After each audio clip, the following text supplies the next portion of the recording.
Hello everyone, and welcome back to Let's Play Hearts of Iron 4, The New Order, Last Days of Europe, with me, Alpha Mega, and Empire of Japan. So, as you probably remember, we started working on the Realpolitik, which is something that is really good, and it actually is kinda a shame that I didn't realize that this wasn't one of the free options, but it was an actual addition to whatever you choose. But it makes sense. I mean, it makes sense, and I still wouldn't mind if it was another option, to be quite honest. But yeah, the graph here clearly states that this is not part of it, and I missed that. But the good news is that this is giving us quite a lot of extra relations with our opponent or co-groups in the Yokusankai. I still I know they call them factions, but so co-factions, I guess. So this gives us a lot of relations, bonuses, and political power and stuff like that with the other factions. So that is in the end very good. And it will go well with the on our own. Now, the reason why we're going with the Realpolitik now is clearly just the political power, because we need to stop the downturn of the economy. We're actually at this point going fairly well. We're gonna get it to about 0.8% loss per year, and with the additional changes that we're gonna do here, maybe something like this, the implement austerity measures, or I don't want to do the income taxes, but we might have to. But there are still things like prop up struggling banks and stuff like that, which will help. I'm gonna avoid the taxes as much as possible because we are already at a huge deficit of 5 billion per year, and cutting the taxes even more is horrifying. Now, I'm pretty sure that the expenses rose in the civilian area, so if we cut that, it would probably be pretty good, but it's gonna just kill our poor people if we stop subsidizing them. So I don't want to do that unless I'm truly forced to do so. With all that said, we can unpause the game and continue. What the hell is going on? Okay, so the Philippines are now known as the Philippine Shotorinji Seifu. Philippine Shotorinji Seifu. This is this is the katakana transcription. So this is that's not good. It is an interim government of our army, so we'll see what's going to happen with them, but that is probably not good. Well, but we got an event about what's going on there, so the military took place of that. These are divisions. So this is probably the 14th Army, right, that they mentioned. Yep, 14th Army Headquarters, the interim government, led by Masazumi Inada. Masazumi Inada is the latest in the long line of 14th Army commanders and protégés that had benefited handsomely from the Philippines' old status quo. Its underlying system, insofar as it can be called that, was inseparably intertwined with natives playing patronage politics. Thus, the experienced hand eased its successor into the convoluted web of friends, allies, and acquaintances, taking ignorable slices of the Republic's wealth. Just pause it so this one doesn't go away. Much to the detriment of the bureaucrats whose funds buttressed the country's growth, or the conscripts bereft with proper housing and equipment. And then again, they did really need the money. Anything more than a skeleton force, not in the last decade, so surely neither in the next. Then came 1963, when it suddenly did. Yasuda's collapse upended the status quo, as the Philippines' economy nosedived after the Tokyo stopped writing its checks. The Blitz crippled its system through its flaws, and ill-equipped conscripts died helplessly before the rebel hordes. The Manila incident ended the system and much of its participants, for good. Now the capital skyline glows cherry red with fire. Meanwhile, Tokyo has entrusted Inada to quell it, or else. Squirreled away in Baguas, the government he had disbanded. A grifter in uniform counts his days as his golden goose chokes to death on its own blood. I just love the way that they make the system seem so alive, because, people often have ideas about what the world would look like under the occupation of Japan or Germany, but it is very hard to understand how ineffective totalitarian regimes might be. I see this every day on Facebook, especially from the new left that's born in the United States, about how the communists would change the world, and we saw that with Soviet Union. I lived only for 2 years, but I lived through the aftermath of what that system can be like, and the inefficiencies and a horrible, corrupt system. It's insane. So reading this is, it really feels like this is history. I love that. Anyway, mass resignation in Argentina. Perón returns. The seemingly inevitable clash between the National Front government and its military backers that arose together with the first rumors of Peronist return came to a conclusion this week with the latter confirmation. J.D. Perón, surprised return to Argentina, was followed by mass demonstrations in his favor, which apparently forced the leadership of the army under General J.C. Onganía to negotiate an honorable way out. What is clear is that Perón's return was ultimately allowed to stand, and was quickly followed by the convening of a constitutional convention and the staged resignation of the president, vice president, and president of the Senate. Move has triggered an early election.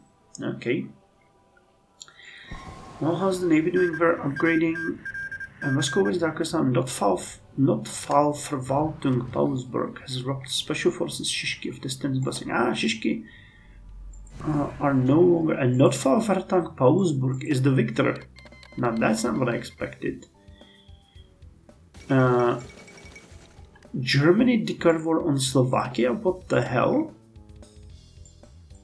The Reichskommissariat wins the Ukrainian civil war. Why the hell did Germany declare war on Slovakia? Jan Goyan, provisional government. What? Now that's an interesting turn of events. Is there anything about that? Slovakia. One in Germania. Verkreis, Deutschland. Slovak Republic isn't. Wait, they're not in faction? Or, okay, well, we cannot see that anymore, but were they not in faction? Did they decide to completely abandon it? I mean, they probably don't even have an arm. Well, they got 4 divisions. The Reichskommissariat wins the Ukrainian civil war. With a surprise in Germany's breadbasket today, as the Reichskommissariat government has retained control over Ukraine. In a statement from the Ukrainian government, I think this didn't happen with us. I think that the Republic of Ukraine won it. In a statement from the Ukrainian government, Kiev has celebrated the end of the insurrection and reaffirmed its commitment to National Socialism of the Führer and the German people. However, some in the Kiev government, including current acting Reichskommissar Georg Leibbrandt, have proposed reforms to the Reichskommissariat. Though the situation remains stable at the present, cracks may be growing across the Reichskommissariat. While leadership lies ostensibly with Leibbrandt, the current ruling Security Council, composed of Leibbrandt, Otto Ollendorf, and Hans Otto Bräutigam, is on the brink of collapse as the three vie for power. While the conflict is not projected to come to the battlefield, it is clear that further chaos lies within Ukraine's future. How much GDP did you guys even have? About 2.4 billion, maybe a little bit more depending on what was in that. But Bratislava is probably the biggest GDP holder, so... Well, hey, and we got more production units. How come? And 82. And what kind of strategic theorem doctrine? Okay, so we can go with Army Reserve training. Guns, tanks, and planes only perform as well as the men who man them. Take away the men, and even the most sophisticated weapon system remains as inert and useless as scrap metal. A healthy reserve corps will preclude this scenario from occurring in our armies. The recruitable population factor increases by 10%. Minimum training level lowers by 7 though, which is not great. And, well, I mean, it doesn't affect us. at all, but and brigade size increases by 1, and like infantry gets extra 15% defense and 15 organization. That's actually pretty goddamn cool.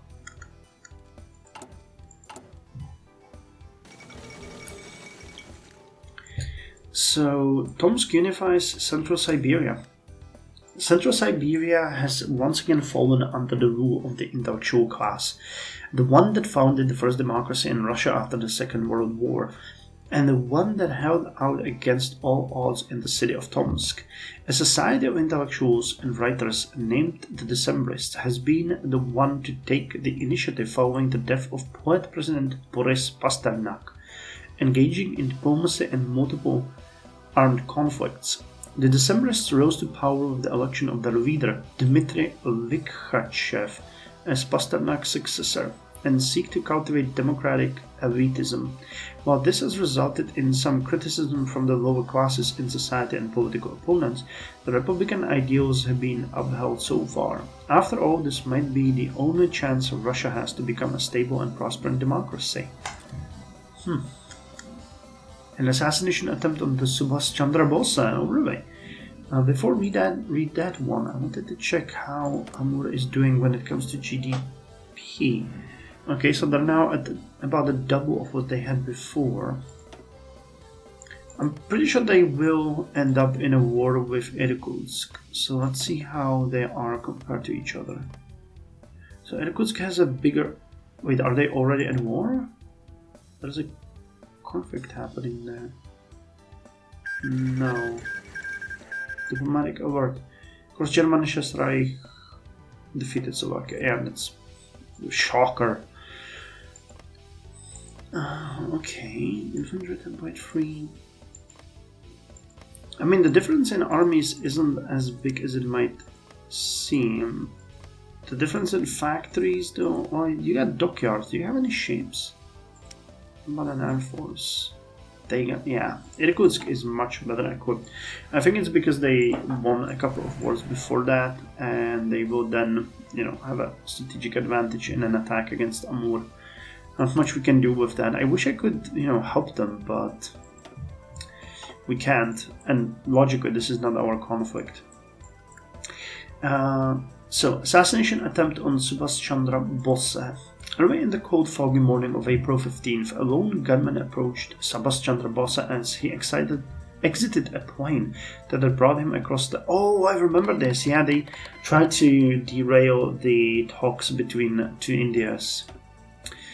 As he exited a plane that has brought him across the highly militarized border dividing the two Indias. Two deafening bangs shattered the morning calm as the assailant fired from an IOF-32 caliber revolver that hit the leader in the right arm and torso before being gunned down by the bodyguards standing at the ready. One reporter on the scene wrote today, "It is as if the blood that pooled on that tarmac is a harbinger of the blood that will soon fill every corner of India. If cooler heads do not prevail now." East India pulled out of the conference yesterday. It now seems highly likely Menon's government will collapse in a no-confidence motion. With India's last hope for peaceful unification dashed, it seems the only way forward now is war. When it will come is unknown, but one thing is for sure now. It will come all the same, and may God be with India when it does. So, in the meantime, what I was just talking about happened, and Amur is now at war with Irkutsk, which will most likely win that war. Liberals elected in Colombia. The 1964 Colombian elections, shadowed by the interim National Front government, followed the deposal of General Pinilla, have concluded today with the victory of the interim president of Colombia, Alberto Lineas Camargo of the Liberal Party. Lineas Camargo has promised an ambitious reformist agenda, which includes everything from decentralization by creating new forms of local governance to the promotion of a new industrial base for the reconstruction of the country, while including plans for labor, bank, and healthcare reform. Besides this, the new president is interested in restoring trade and diplomatic relations with the United States. I really wonder, please anyone remind me, or downright tell me, what is the matter between the United States and Colombia in this timeline? I don't remember why they are on such bad terms.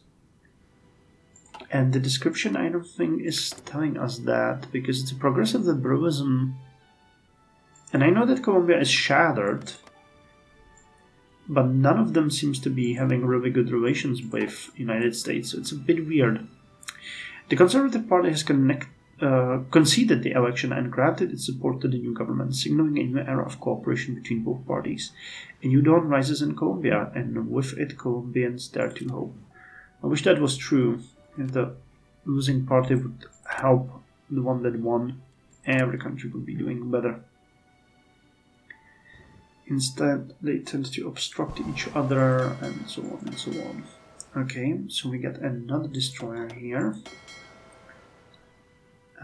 This one is ready. Okay, we now control this area. Il Regno, the Italians defeated the independent. Oh, okay, so they actually. I forgot about that. They were fighting Croatia.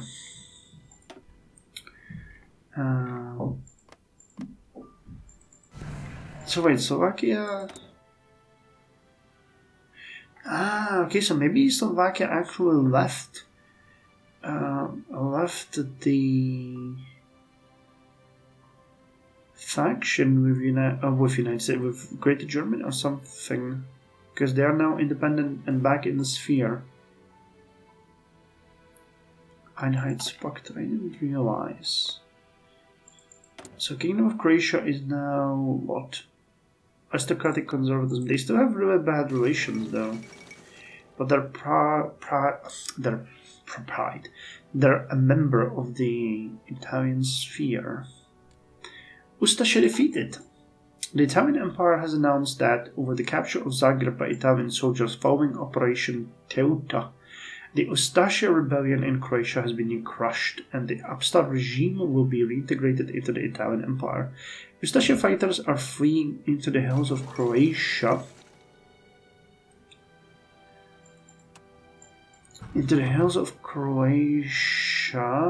To wage a guerrilla war on Italy, and it appears that Italy will have to maintain a significant presence in the nation for years to come.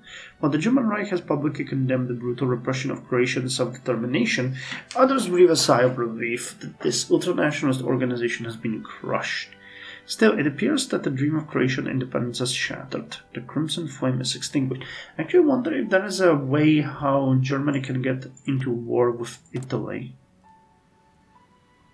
I don't think there is, but I wonder if some version of events can lead to that. Raids in redundancy.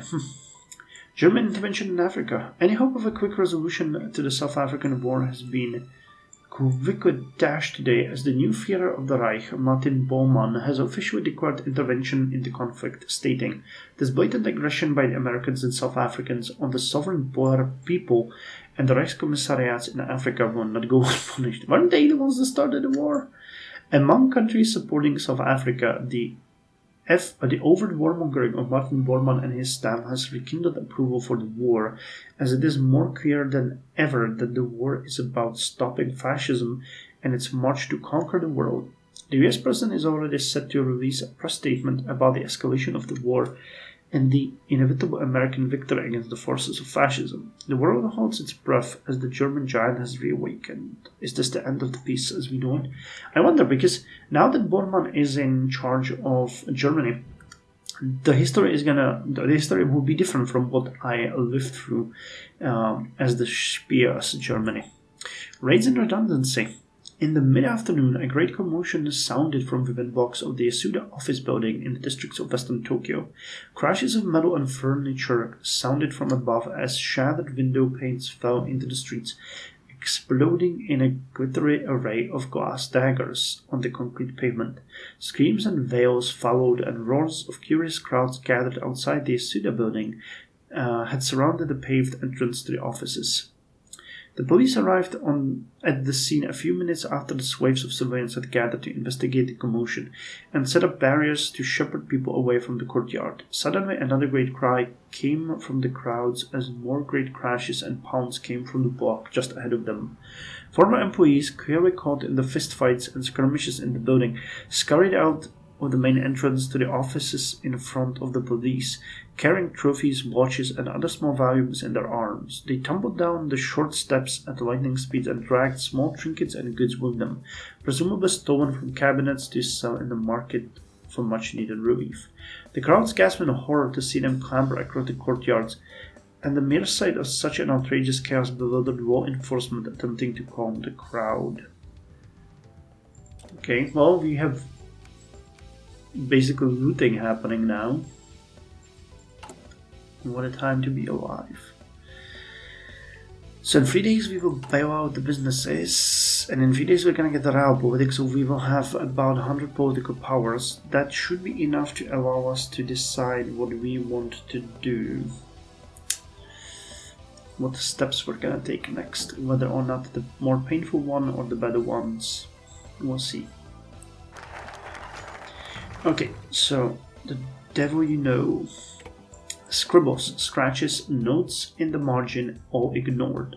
Kaya Okinori had mapped out endless combinations of cabinet ministers over the hours, filling each sheet with frustrated scrawls until the paper would tear at the touch of his pen.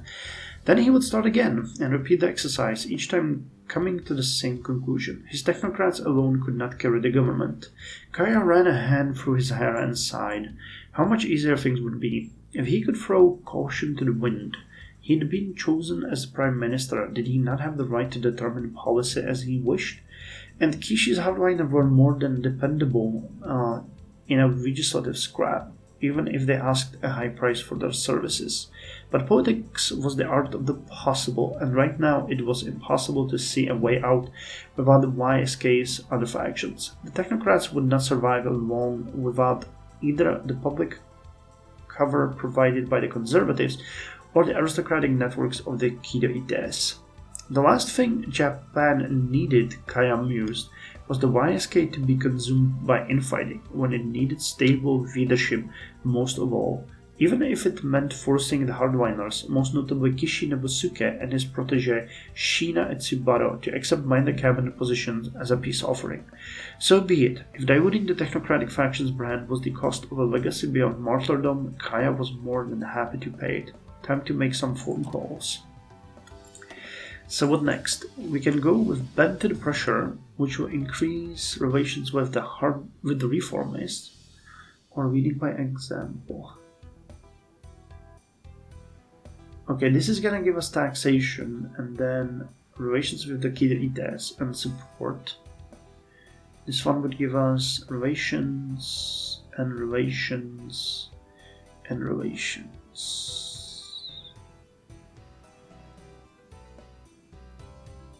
Let's go with this one first, bend to the pressure, and then we're gonna finish this part and then continue with these, because this will give us more stable government in the upcoming months.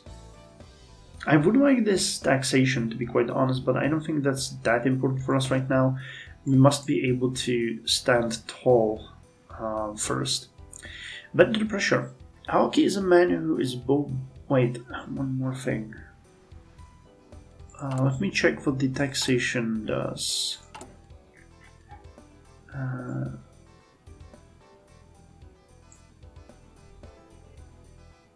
is the budget our basis?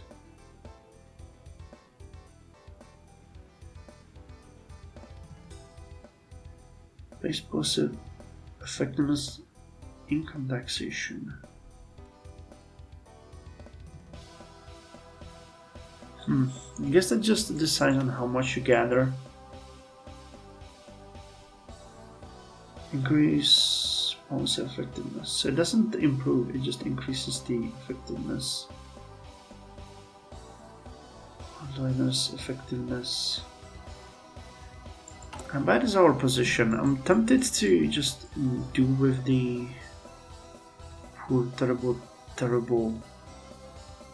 No, we need to improve the relations first, unfortunately. So bend to the pressure. Aoki is a man who is both blessed with keen understanding of the inner machinations of the Yokusankai and a seat amidst the heart of the government.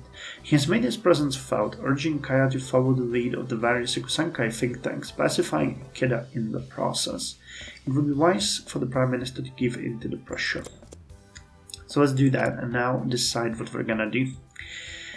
So we have a couple of options here.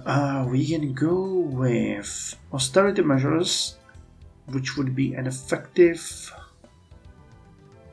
boost of 0.55, but it would effectively cost us 85 because we need to also launch a public support campaign. Or we could go with struggling rankings, that's 0.45 in privatized state assets.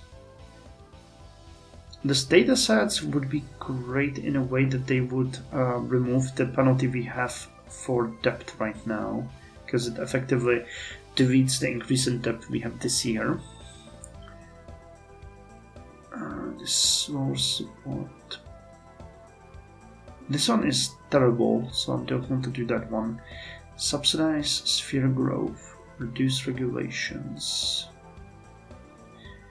Okay, so no, you need to do one of these. So let's start with implementing austerity. Oh, that lowers the, or worsens the poverty. God damn it, every one of these is bad now. Okay, so let's go with propping up the struggling banks. And we are gonna go with the public campaign as well, because, you know, even if we don't need it now, we'll need it very soon. Current stability. Oh no, the stability of the government is really bad. Can we use the public increase? Support in House of Peers. Yeah, it's really bad. So launch a propaganda campaign. Okay, so support in the House of Peers has increased and public support has also increased. So public is now fine. Yeah, we will have to do the cuts because we're way too low. And we'll need to do another support here very soon. Because the support, are you? Reformist relations increase, hardliners. The Ikeda. Kinetis faction, power, conservative relations. Okay, this one helps with relations significantly, so that one is good. This is not helping us at all. Well, the game is really throwing everything it has at us right now. Well, the real GDP growth is getting better. Well, okay, the euro deficit is not. I thought it was 2 billion, but it's 2% and 5 billion. Great. Perón reclaims Argentine presidency. JD Perón has unsurprisingly won a second term in an election held under the new electoral regime and constitution. Both rammed down the country's fraud by interim president José Emilio Vizca. Seconded by renowned non-entity Nicasio Sanchez Toranzo, Perón reportedly won around 60% of the vote and the virtual totality of seats in Congress. His opposition, dispersed by the recent collapse of the Second Democratic Union, disputed the fairness of the election, which the candidates of the radical conservative and socialist parties all spent in jail cell. Nevertheless, all three of those parties participated, a fact which the new government has used to underline its legitimacy. He has returned. Not for voting, Petersburg destroyed Operation Zona St. Petersburg. They're doing? Aha, so now they are not for Walter Moscovian. Okay. Well, so who got out of your sphere? Pretty much everyone. You have just Romania, Slovakia, Hungary, and Transnistria, and then Denmark and Dienstland. After the end Stunning yet fitting news seems to come from the bulwark of the Reich. And the chaos gripping the heart of Europe as the grasp of the Reich towards the former Russian territories weakened, and it wasn't the Reich's collaborators that seized control of the former territory of Moscovian, but a completely dark horse born out of the myriad statelets brought upon by the war. While international observers note that the independence of the new government will not last for long, short of the collapse of Germany itself, this is nonetheless a critical blow to the belief that the Reich's control within their territories is strong, an echo of the West Russian War. But this guy seems a German. I don't know.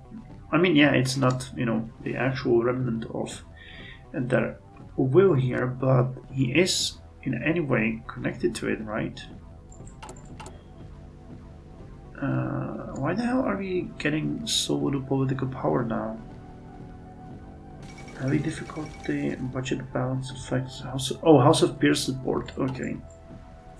The Paraguayan Bush War. With the packed in chaos, the formerly defined regime in Paraguay has found itself without resources or allies. A shutdown of exports has frozen its economy and generated a wave of popular anger, as welfare runs dry and rationing brings ordinary life to a halt.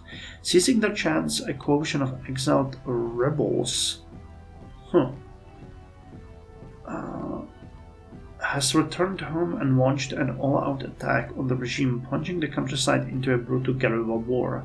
The rebels, known as United Front for National Liberation, or FUNA, are a diverse group of liberals, communists, social democrats, and discontented soldiers, all united under the command of the charismatic and mysterious Señor Paraguay.